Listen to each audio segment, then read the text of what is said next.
되돌아보면 그것이 희극이었는지 비극이었는지 모르겠다.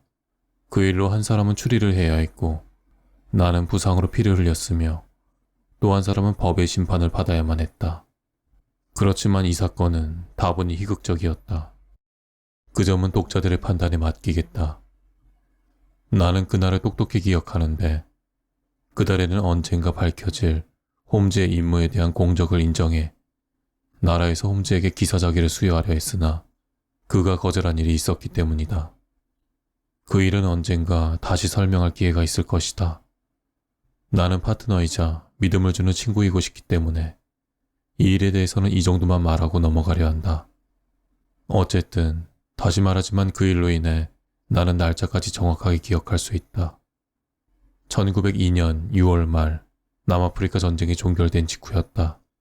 가끔 그랬던 것처럼 홈즈는 침대에 누워서 며칠을 보내다가 어느 날 아침 긴 풀스캡한 종이 한 장을 들고 나타났다.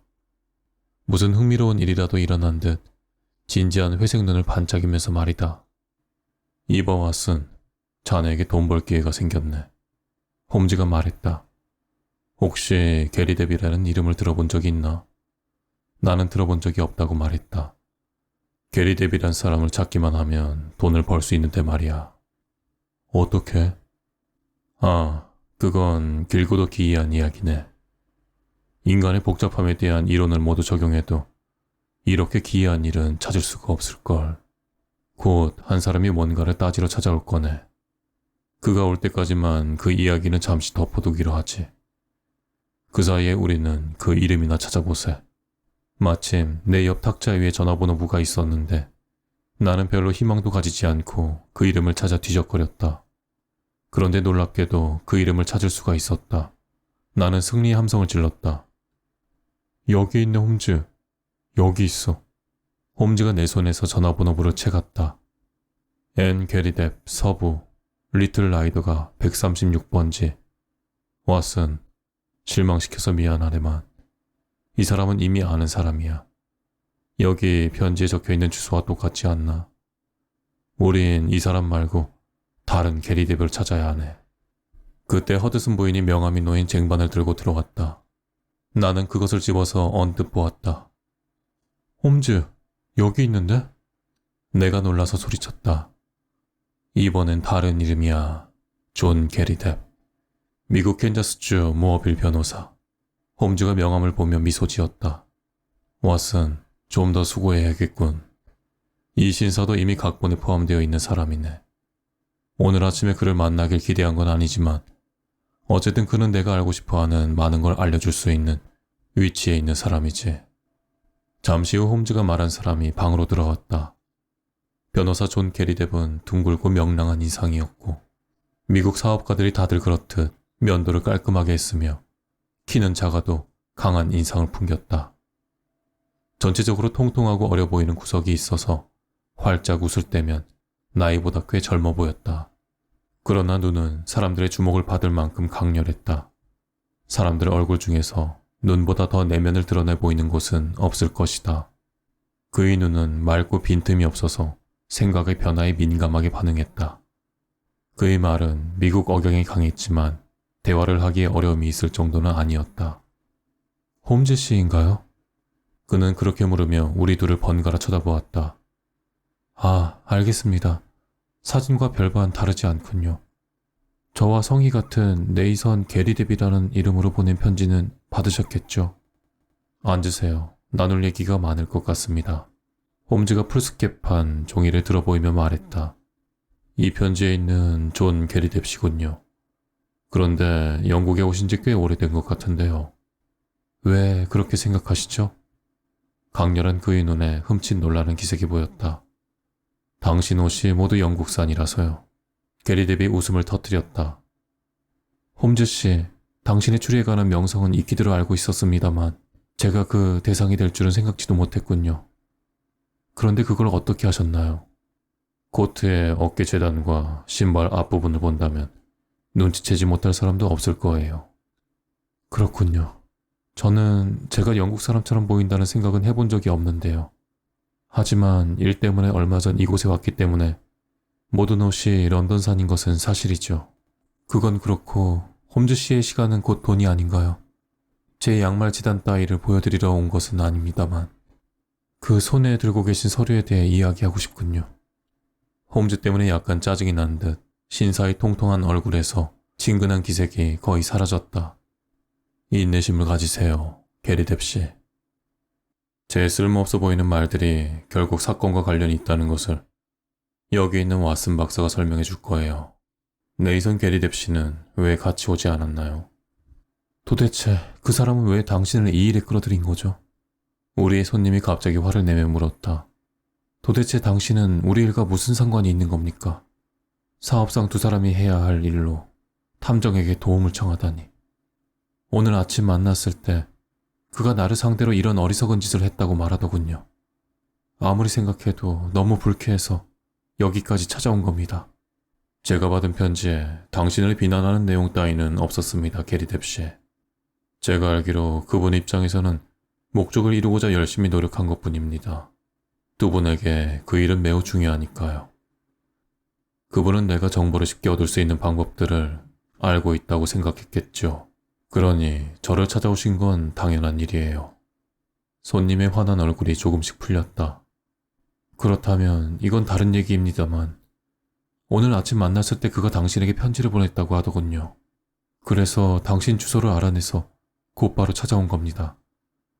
난 이 사적인 일에 경찰이 개입하기를 원하지 않습니다. 하지만 당신이 그 사람을 찾아주는데 도움을 준다면 해로울 게 없죠. 네, 그렇습니다. 그런데 게리 뎁씨가 여기 오신 김에 자세한 내용을 듣고 싶군요. 여기 제 친구는 아직 내용을 제대로 알지 못하거든요. 홈즈가 말했다. 게리 뎁은 기분 나쁜 시선으로 나를 흘겨보았다. 저분이 꼭 알아야 하나요? 그가 물었다. 네, 우린 늘 함께 일한답니다. 그렇다면 비밀로 할 수 없겠군요. 제가 아는 것들을 간단하게 말씀드리죠. 만약 당신이 캔자스 출신이라면 알렉산더 해밀턴 게리 뎁이라는 인물에 대해 설명할 필요도 없을 겁니다. 그는 부동산 투자자로 훗날 시카고에서 밀거래를 해서 많은 돈을 벌었는데 포트다지 서쪽 아칸소강 근처에 잉글랜드의 주 하나만한 땅을 사들이느라 다 탕진해버렸죠. 목초지, 벌목지, 경작지, 광산 등 온갖 다양한 땅들로 이루어져 있어서 모든 땅이 그 소유주에게 큰 돈을 벌 수 있게 해주는 곳이었어요. 그에게는 일가 친척이 아무도 없었습니다. 누가 있다는 소리도 들어본 적이 없어요. 하지만 그는 자신의 독특한 이름에 자부심을 갖고 있었습니다. 그래서 우리가 만날 수 있었죠. 제가 토피카에서 변호사로 일하던 어느 날 노신사 한 분이 찾아와서는 자신과 똑같은 성의 사람을 만난다면 죽어도 여한이 없겠다고 하더군요. 그는 온통 거기에만 열중해서는 세상 끝까지라도 가서 또 다른 게리 뎁을 찾아낼 것만 같았습니다. 게리 뎁을 찾아주시오. 노인이 말했습니다. 저는 게리 뎁이라는 이름을 가진 사람을 찾으러 돌아다닐 만큼 한가하지 않다고 했죠. 계획대로만 된다면 당신은 그렇게 할 수밖에 없을 것이오. 노인이 말했어요. 전 그가 농담을 한다고 생각했지만 이내 그 말이 어떤 의미인지 알아차렸습니다. 그런데 그 부탁을 한 지 1년이 채 안 되어 그는 유산을 남긴 채 세상을 떠났습니다. 캔자스에서는 지금껏 본 적이 없는 이상한 유언장이었죠. 그는 재산을 3등분해서 그중 하나의 목을 제게 남겼는데 조건이 있었습니다. 게리 뎁이라는 성을 가진 사람 둘을 찾으라는 것이지요. 현금으로 환산하면 한 사람당 500만 달러씩 돌아가게 되어 있지만 세 사람이 모두 모이기 전에는 한 푼도 만질 수 없었어요. 저에게는 굉장한 기회였기 때문에 변호사 일을 제쳐두고 게리 뎁을 찾는 일에 몰두할 수밖에 없었습니다. 미국을 아무리 샅샅이 뒤져도 게리 뎁이라는 사람을 찾을 수는 없었어요. 그래서 저는 영국으로 오기로 결정했죠. 다행히 런던 전화번호부에서 그 이름을 찾을 수 있었습니다. 그리고 이틀 전에 그를 만나 지금까지의 상황을 설명해 주었죠. 그런데 그 역시 외로운 처지라 여자 친척 몇 명을 제외하곤 남자 친척이 한 명도 없더군요. 유서에는 분명히 성인 남자 3사람이라고 되어 있기 때문에 한 사람을 더 찾아야 합니다. 이제 우리가 여전히 한 명의 게리 뎁이 더 필요하다는 것을 아시겠죠. 나머지 한 명을 찾아주신다면 기꺼이 살해하겠습니다. 어떤가 왓슨? 홈즈가 미소를 지으며 물었다. 내가 기묘하다고 하지 않았나? 게리 뎁시. 내 생각엔 신문에 사람 찾는 광고를 내는 게 가장 쉬운 방법이 아닌가 생각이 드는군요. 그 방법을 써봤지만 아무 소용이 없더군요. 그러셨군요. 그런 문제가 더 흥미로워지는데요. 시간이 나면 저도 알아보겠습니다. 그런데 토피카에서 오셨다고요? 저도 그곳에 아는 사람이 있었거든요. 지금은 돌아가셨지만 라이센더 스타박사라고 1890년에 시장을 지낸 분입니다. 아, 스타박사. 훌륭한 분이셨죠. 지금도 그분의 명성은 여전하답니다. 홈즈씨. 특별한 일이 생기면 바로 알려드릴 테니 당신도 일이 진행되는 대로 연락을 주십시오. 하루나 이틀 내로 다시 찾아오겠습니다. 미국인 손님은 그렇게 말한 후 인사를 남기고 떠났다. 홈즈는 파이프에 불을 붙이고 이상한 미소를 머금은 채 한동안 말이 없이 앉아 있었다. 왜 그러나? 마침내 내가 말했다. 궁금해서 왓슨. 정말 궁금하단 말이야. 뭐가? 홈즈가 입에서 파이프를 뺐다.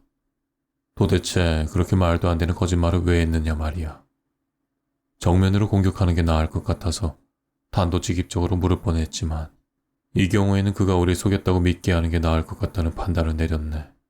여기 1년이나 입어서 팔꿈치가 다 다른 영국산 코트와 무릎이 늘어난 바지를 입고 나타난 사람이 있네. 그런데도 편지와 본인의 설명을 들어보면 여기 온 지 얼마 안 된 미국인이라고 하니 거짓말이 아닌가. 게다가 난 신문에서 게리뎁을 찾는 광고를 본 일이 없네. 자네도 알다시피 나는 신문의 모든 기사를 빼놓지 않고 보거든. 신문은 내가 좋아하는 사냥터이고 새를 잡으려면 사냥터로 가야 하는 법이거든. 난 한 번도 그런 꽁을 보고도 놓친 적이 없네. 토피카의 시장이었다는 스타박사도 내가 가상으로 꾸며낸 인물이지. 자, 이제 그가 거짓말을 하고 있다는 걸 확신할 수 있겠지. 그가 미국인이란 것은 사실인 것 같지만 런던에서 오래 살아서 미국 억양이 많이 사라졌어. 그가 이런 일을 벌이는 이유가 뭘까? 어처구니 없는 방법으로 게리뎁이라는 사람을 찾는 이유가 뭘까? 우리가 관심을 가질 만한 내용이지. 그자는 복잡하고 치밀한 악당이 틀림없어. 이제 우리의 또 다른 의뢰인 역시 악당인지 확인해 봐야겠네. 그에게 전화를 걸어보게 왔어. 내가 전화를 걸자 가늘게 떨리는 목소리가 들렸다. 네. 제가 네이선 게리뎁입니다. 홈즈 씨 계신가요? 그와 상담을 하고 싶습니다. 내 친구가 전화기를 건네받았기 때문에 나는 별로 중요하지 않은 홈즈의 대답만을 들었을 뿐이다. 네, 여기 왔었습니다. 그에 대해 모르시는 것 같은데 얼마나 오래죠? 겨우 이틀이라고요? 네, 물론 굉장한 일이죠. 혹시 오늘 저녁에 집에 계신지요? 당신과 같은 성을 가진 사람이 없는 게 나을 텐데요. 네, 좋습니다. 가겠습니다. 그가 없는 자리에서 꼭 말씀드려야 해서요. 왓슨 박사와 함께 갈 겁니다. 편지를 보니 선생은 자주 외출하시지 않으시다던데. 네, 6시쯤 가겠습니다. 그 미국인 변호사에게는 아무 말 하지 말아 주십시오. 네, 좋습니다. 그럼 그때 뵙지요. 아름다운 봄날 해가 지는 저녁 시간이었다. 불행한 과거를 간직한 옛 타이번트리 근처에 있는 에지웨어 도로의 몇 군데 골목 중 하나인 리틀 라이더가는 노을빛이 비쳐 멋진 황금빛으로 반짝이고 있었다. 그 골목에 낡고 특이한 저택이 한 채 있었다. 조지아 왕조 초기 양식의 건축물로 밋밋한 정면의 벽돌은 군데군데 깨져 있고 창문은 1층에 2개밖에 없었다. 우리의 의뢰인은 이 저택의 1층에 살고 있었는데 낮은 창문이 있는 거대한 방에서 대부분의 시간을 보내고 있었다. 홈즈는 기묘한 이름이 새겨진 작은 신주 문패 옆을 지나며 말했다. 여기서 산지 꽤 오래되었나 보군. 홈즈가 변색된 표면을 만지며 말했다. 이게 그의 진짜 이름이지. 어쨌든 기억해둘 만한 점이라네. 집안에는 공동 계단이 있었고 현관에는 각 사무실과 개인 방을 알리는 안내판이 있었으며 거기에 여러 명의 이름이 적혀 있었다. 이곳은 집이라기보다는 방랑벽이 있는 독신자들의 집단 숙소 같았다. 우리의 의뢰인은 직접 문을 열고 우리를 맞으며 관리인 여자가 4시에 퇴근해서 그렇다며 미안해했다. 네이선 게리뎁은 키가 크고 수척하며 등은 굽고 머리가 벗어진 60대 노인이었다.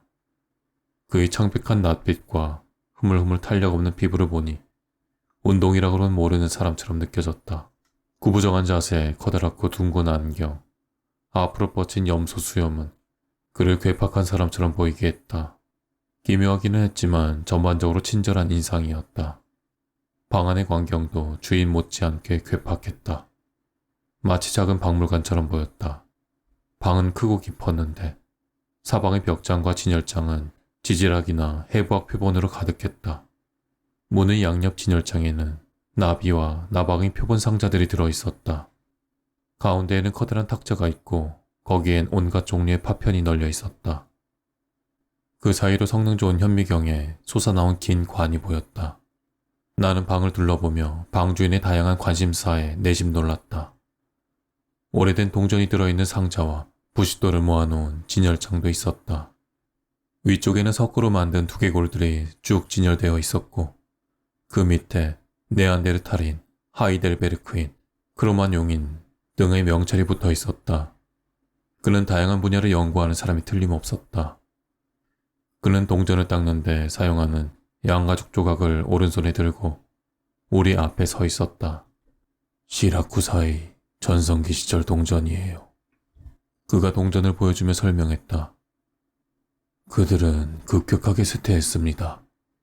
알렉산드리아 양식을 좋아하는 사람들도 있지만 저는 이것을 최고로 친답니다, 홈즈씨. 이쪽 의자에 앉으시죠. 전 이 뼈들을 좀 치워놓겠습니다. 그리고 선생, 왓슨 박사님은 일본 꽃병을 저쪽으로 좀 치워주시겠습니까? 여길 둘러볼 시간이 충분했으니 제 취미가 뭔지 대충 아시겠죠? 제 주치의는 운동도 좀 하고 외출을 해야 한다고 말하지만 이런 일들에 매달리다 보니 통 시간이 나야 말이죠.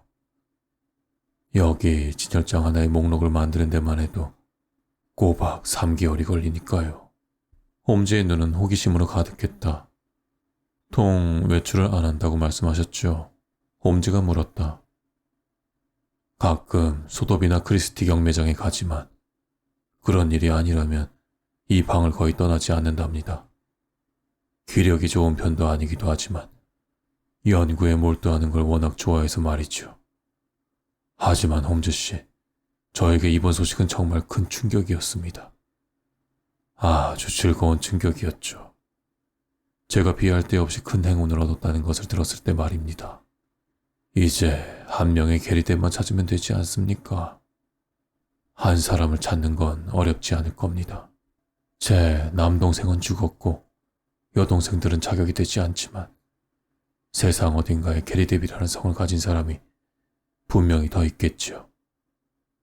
전 홈즈씨가 괴상한 사건들을 많이 해결했다는 이야기를 듣고 연락을 드린 거예요. 물론 미국인 신사의 말대로 그에게 먼저 조언을 청하는 것이 먼저여야 했을지도 모르겠지만 제가 한 행동이 최선이었다고 생각합니다. 네, 현명한 판단이었습니다. 그런데 미국에 있는 부동산을 어떻게 취득해야 하나 걱정이시겠군요. 홈즈가 말했다. 아직 모르지만 여기 있는 수집품들을 두고 떠나는 일은 없을 겁니다. 그 미국 신사 양반은 일이 성사되기만 하면 자신이 맡아 팔아주겠다고 하더군요. 돈으로 환산하면 500만 달러나 된다고요. 지금 경매에 제게 없는 12개의 표본이 나와 있는데 몇백 파운드가 없어 사지 못하고 있어요. 500만 달러를 받고 내가 무엇을 할 수 있을지 생각해 보세요. 난 국가적인 중요한 수집품을 갖게 되는 겁니다. 이 시대의 한스 슬론이 되는 거지요. 큰 안경 뒤로 그의 눈이 빛났다. 네이선 게리뎁은 또 다른 게리뎁을 찾기 위해서라면 어떤 일이라도 감내할 것 같았다. 저는 선생을 한번 뵈려고 온 것이지 연구를 방해할 생각은 추워도 없습니다. 전 일과 관련된 사람들을 직접 만나기를 좋아합니다. 제 주머니 속에 있는 설문지를 채우기 위해 몇 가지 질문을 좀 드려야 하겠습니다. 그 미국 신사에 대한 궁금증은 모두 풀렸거든요. 선생님은 이전에 그의 존재를 몰랐다가 이번 주에 처음 만났죠. 그렇습니다. 그 사람을 처음 만난 것은 지난 화요일이었어요. 그가 오늘 아침에 저를 찾아온 것에 대해 말했나요? 네, 몹시 화가 나서는 곧장 저를 찾아왔더군요. 왜 화를 냈죠? 자기 명예가 실추됐다고 생각하는 것 같더군요. 하지만 돌아갈 땐 다 풀린 듯 보였습니다. 그가 어떻게 하자고 제안하던가요? 아니요, 말하지 않았습니다. 혹시 선생에게 돈을 달라고 하지는 않았나요? 그런 일은 절대 없었습니다. 그에게 다른 목적이 있지는 않을까요? 말한 것 외에 다른 생각은 없을 겁니다. 그에게 우리 전화 약속에 대해 말했나요? 네, 말했습니다. 홈즈는 생각이 잠겼다. 나는 그가 추리를 하고 있음을 알 수 있었다. 선생님, 수집품 중에 값비싼 물건이 있습니까? 난 그다지 부자가 아니요. 내게는 소중한 것들이지만 값이 비싼 소지품은 거의 없답니다. 그럼 도둑들이 들 걸 두려워하지는 않겠군요. 이런 걸 훔칠 도둑은 없을 겁니다. 이 집에 사신 지는 얼마나 되셨죠? 5년 정도 되었습니다. 그때 다급하게 문 두드리는 소리가 나서 홈즈의 질문은 멈추고 말았다. 우리의 의뢰인이 빗장을 열자마자 미국인 변호사가 흥분해서는 달려들어왔다. 여기 계셨군요. 그는 머리 위로 신문을 휘두르고 있었다. 선생을 꼭 만나려고 했어요. 네이선 게리뎁 씨. 축하드립니다. 당신은 이제 부자가 됐어요. 일이 잘 풀렸어요. 홈즈 씨에게는 유감스럽지만 헛수고하셨다는 말을 전해야겠군요. 우리의 의뢰인은 그가 건넨 신문의 광고를 주의 깊게 살펴보았다. 홈즈와 나도 몸을 구부려 그의 어깨 너머로 신문을 읽었다. 하워드 게리뎁, 농기구 제작자, 바인더 수확기, 스팀, 손쟁기, 조파기, 시레, 경운기 등 각종 농기구 제작, 분수 우물 견적, 에스턴 그로브너 빌딩으로 문의바람. 됐군요. 세 번째 게리뎁을 찾았어요. 우리의 의뢰인이 소리쳤다. 제가 버밍엄 쪽에 의뢰해 두었는데 그 지방 대리인이 신문에 난 이 광고를 보내줬습니다. 이제 서둘러야 해요. 이 사람에게 당신이 내일 오후 4시에 찾아갈 거라고 편지를 보내뒀습니다. 제가 그 사람을 만나야 한다고요? 홈즈 씨도 뭐라고 한 말씀 해주세요. 제 말대로 하는 편이 좋지 않습니까? 저는 이상한 얘기나 하고 다니는 미국인으로 취급받기 딱 좋습니다. 그 사람에게 이런 얘기를 하면 쉽게 믿을 리가 없지요. 하지만 당신은 믿을 만한 영국인이지 않습니까? 당신 말이라면 일단 귀를 기울이기라도 할 겁니다. 정 원한다면 같이 갈 수도 있지만 내일은 제가 너무 바빠서요. 대신 문제가 생긴다면 바로 달려나간다고 약속하지요. 글쎄요. 몇 해 동안 그런 여행을 해본 적이 없어서요. 아주 간단한 일이에요. 걱정 마세요, 게리뎁 씨. 제가 교통편을 알아보니 12시에 출발하면 2시간 뒤에는 그곳에 도착하더군요. 그리고 그날 밤에 다시 돌아오면 됩니다. 당신은 그 사람을 만나서 이 일에 대해 설명해 준 다음 그가 진짜 게리뎁이라는 공증을 받아오면 되는 겁니다. 맙소사. 그가 흥분해서 말했다. 저는 미국에서 여기까지 날아왔습니다. 그에 비하면 당신이 갈 거리는 160km 정도니 얼마나 가까운 거리입니까? 그건 그렇군요. 이 신사의 말이 맞아요. 홈즈가 말했다. 네이선 게리뎁은 무한한 표정을 지으며 어깨를 으쓱했다. 그리고 말했다. 당신이 꼭 내가 가길 원한다면 어쩔 도리가 없군요. 내 인생에 찬란한 희망을 주었으니 거절할 수가 없네요. 홈즈가 말했다. 자, 그럼 합의가 끝났군요. 그럼 돌아오시는 대로 제게 연락을 주시기 바랍니다. 홈즈가 말했다. 알겠습니다. 미국인이 시계를 들여다보며 말을 이었다. 저는 이제 가봐야겠군요, 네이선 씨. 내일 버밍엄으로 떠나실 때 제가 이곳에 들르겠습니다. 모든 일이 순조롭게 진행되고 있는 것 같지요, 홈즈 씨. 아마 내일 밤쯤에는 홈즈 씨도 우리의 좋은 소식을 들을 수 있을 것 같군요. 이만 가보겠습니다. 미국인이 나가자 내 친구의 얼굴이 밝아지면서 복잡한 고민을 하는 듯한 표정도 사라졌다. 게리 뎁씨, 당신의 수집품을 천천히 구경하고 싶군요. 제 직업상 온갖 종류의 지식이 필요한데 여긴 꼭 보물창고 같아요. 그 말에 우리 의뢰인의 표정은 흐뭇하게 변했다. 안경 너머로 그의 두 눈이 반짝였다. 당신은 학식이 풍부하다고 들었소. 시간이 괜찮으시다면 제가 하나하나 설명해드리지요. 그가 말했다. 안타깝게도 오늘은 시간이 없군요. 그러나 표본마다 이름표가 잘 붙어 있어서 선생님의 설명이 없이도 충분히 둘러볼 만하겠는데요. 내일 제가 혼자 와서 좀 둘러봐도 될까요? 물론이죠. 대환영입니다. 물론 방이 잠겨 있겠지만 손더스 부인이 4시까지는 있고 그녀가 열쇠를 가지고 있으니 홈즈 씨에게 문을 열어줄 겁니다. 내일 오후에는 시간이 날 것 같군요. 선생님께서 손더스 부인에게 말해 놓으신다면 감사하겠습니다.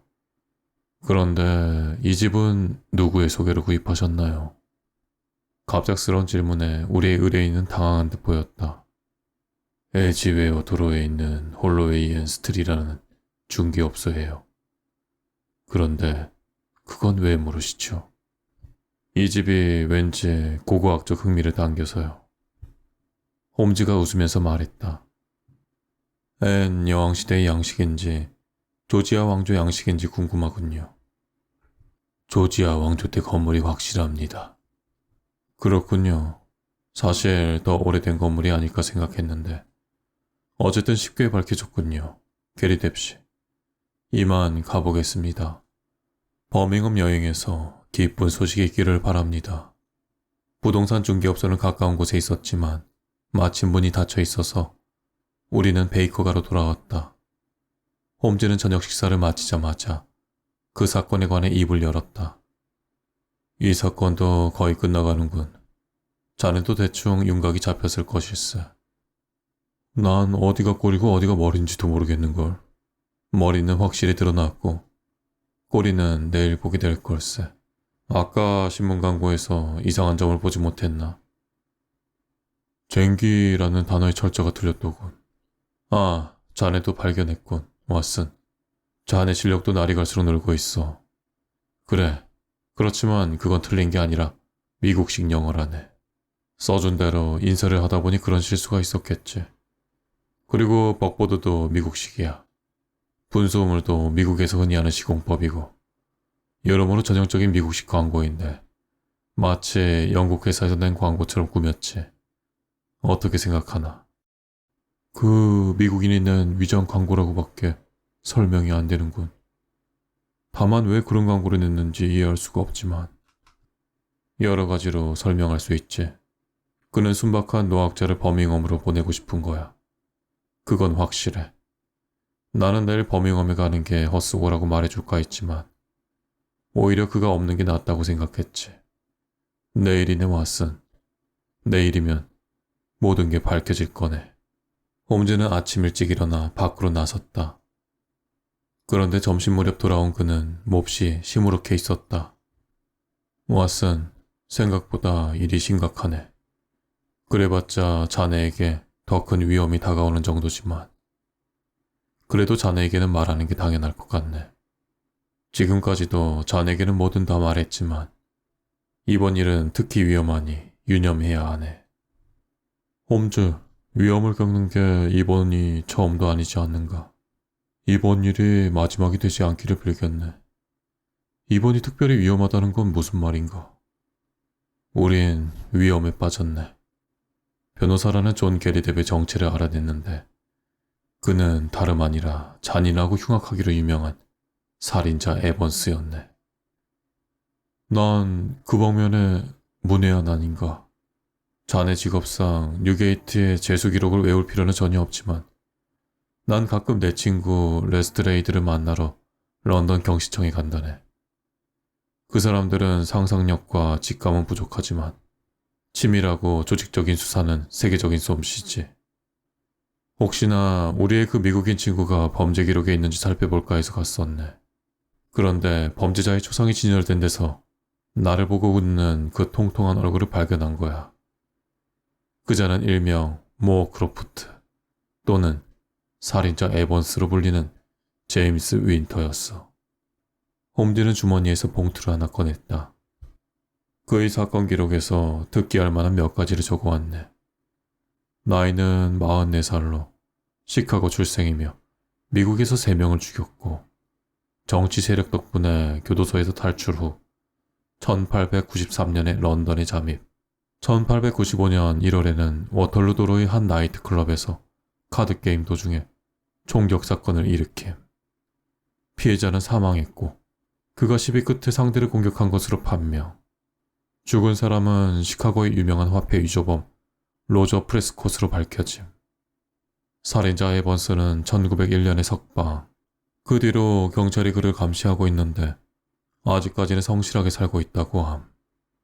무기를 소지하고 다니며 언제든 총기를 사용할 수 있는 매우 위험한 인물. 이게 우리가 잡으려는 새라네. 왓슨, 그리고 자네도 인정할 걸세.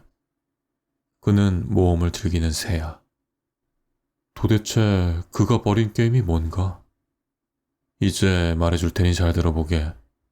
나는 의뢰인 집의 관리사무소에 다녀왔네. 우리의 의뢰인이 그곳에 산 지는 5년쯤 되었더군. 그런데 그 전에 집이 1년 동안 비어 있었다는 거야. 그 전 거주자는 월드런이라는 신사였더군. 그는 월드런을 분명하게 기억하고 있는데 어느 날 갑자기 그가 사라져서는 지금까지 행방을 알 수 없다고 했네. 그는 큰 키에 피부가 검고 턱수염을 길렀다네. 그런데 에번스가 죽인 프레스콧도 런던 경시청에 따르면 키가 크고 수염을 길렀다고 하네. 내 추측으로는 프레스콧이란 자가 지금 순진한 노인이 박물관처럼 꾸민 그 집에 살았던 게 아닐까 하네. 이렇게 가정하면 적어도 한 가지의 연결고리를 발견하게 되지. 그럼 그 다음 연결고리는? 글쎄, 지금부터 나가서 찾아봐야겠지. 홈즈가 서랍에서 리볼버 권총을 꺼내 내게 주었다. 나는 내가 좋아하는 낡은 권총을 가지고 가지. 우리의 거친 서부 친구가 별명에 걸맞은 행동을 할지 모르니 대비를 단단히 해야 하네, 왓슨. 1시간 낮잠을 자두게. 그 다음에 라이더 가로의 모험을 시작하세. 우리가 네이선 게리드베 아파트에 도착한 때는 4시 정각이었다. 관리인 손더스 부인은 퇴근을 준비 중이었지만 기꺼이 용수철 자물쇠를 열어 우리를 방으로 들여보내 주었다. 홈즈는 나갈 때 정리를 잘 하고 가겠다고 약속하며 방으로 들어섰다. 잠시 후 현관문이 닫히고 부인의 본인 모자가 네다디창 앞을 지나가는 게 보였다. 이제 1층에는 우리만 남았다는 것을 알 수 있었다. 홈즈는 재빨리 방 안 전체를 훑어보았다. 방 안 어두운 구석벽에서 조금 떨어진 곳에 진열장이 하나 있었는데 우리는 그 뒤에 웅크리고 앉았다. 홈즈가 목소리를 낮춰 계획에 대해 대강 설명해 주었다. 그는 우리의 순박한 의뢰인을 집 밖으로 내쫓았네. 집을 비우도록 한 거지. 의뢰인이 좀처럼 집 밖으로 나가지 않아서 그런 계략을 꾸민 거라네. 그 외에 다른 목적은 분명히 없을 거야, 왓슨. 그는 악랄한 천재가 틀림없네. 이방 세입자의 괴상한 성을 이용해 이런 음모를 꾸미게 된 거지. 아주 교묘한 계획을 말이야. 그런데 무엇을 얻으려는 거지? 우리가 지금 여기서 알아내야 하네. 지금까지 밝혀진 바로는 우리 의뢰인과는 아무런 상관이 없네. 그가 죽인 사람과 관련이 있는 거야. 예전 그의 공범자였던 그 남자 말일세. 이 방에는 범죄와 관련된 비밀이 있어. 우리가 지금 그걸 밝히려는 거네. 처음에 나는 의뢰인에게 그가 알고 있는 것보다 훨씬 감나는 무언가가 있을 거라고 생각했네. 대형 범죄 조직에 관심을 보일 만한 것 말이야. 그러나 악랄한 로저 프레스콧이 이 방에 살았다는 걸 알고는 더 깊이 숨겨진 이유가 있을 거라고 생각했네, 왓슨. 이제 어떻게 일이 벌어질지 인내심을 가지고 기다려보세. 기다림은 길지 않았다. 현관문이 열렸다 바로 닫히는 소리가 들려서 우리는 어둠 속으로 숨어들었다. 이윽고 찰칵하고 열쇠 돌아가는 소리가 들렸다. 그리고 미국인이 방으로 들어왔다. 그는 문을 살그머니 닫고 날카로운 눈으로 방 안을 살펴본 뒤 외투를 벗은 다음 방 가운데 탁자로 걸어갔다. 무엇을 어떻게 해야 할지 아는 사람만이 할 수 있는 민첩한 행동이었다. 그는 탁자를 한쪽으로 밀더니 그 밑을 받치고 있던 카펫을 돌돌 말아 뒤로 밀어놓고 나서 무릎을 꿇고는 안주머니에서 작은 지렛대를 꺼내 무언가를 열심히 하기 시작했다. 곧이어 지렛대로 마룻바닥을 뜯어내는 소리가 들리더니 마루 판자가 들어 올려졌다. 살인자 에번스는 성냥으로 촛불을 켜더니 판자 밑으로 사라졌다. 이제 우리가 등장할 차례였다. 홈즈가 내 손목을 툭 치며 신호를 보냈다. 우리는 마루 판자가 들린 쪽으로 살금살금 걸어갔다. 그때 오래된 마루가 삐걱하는 소리를 냈고 놀란 미국인이 흠칫 주위를 살피다가 고개를 삐죽 내밀었다. 그 순간 그는 당황과 분노의 표정으로 우리를 쳐다보다가 우리가 겨눈 두 자루의 총이 자신을 향하고 있다는 것을 알고는 조금 누그러져서 곧 수치스러워하는 표정을 지었다. 그가 마루 위로 올라오면서 차분하게 말했다.